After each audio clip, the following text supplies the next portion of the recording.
Often the question is asked, how could a loving God allow Christians to be deceived? Well, in order to answer this question, we must understand how God made man. We can go back to the Garden of Eden and remember that God made Adam and Eve with a free will to choose whether or not they would be obedient to the Creator. And of course, we know what took place. Satan, in the embodiment of a serpent, came to Eve and enticed her to disobey what God had said. Hath God really said, was his question.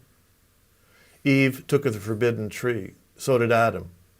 So by their own free will choice, they chose not to be obedient to the Creator and instead followed after Satan's deception. This is exactly the case with you, with me today. Each one of us has been created with a free will to choose whether or not we want to be obedient to God's Word or to reject it.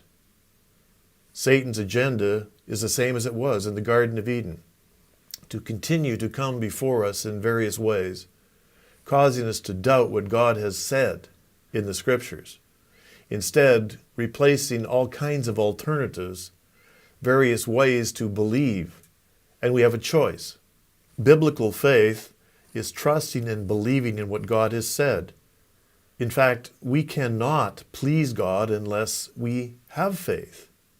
And once again, Satan's objective is to cause us to disbelieve what God has said, and therefore even fall away from what we once have believed for a faith that isn't biblical faith.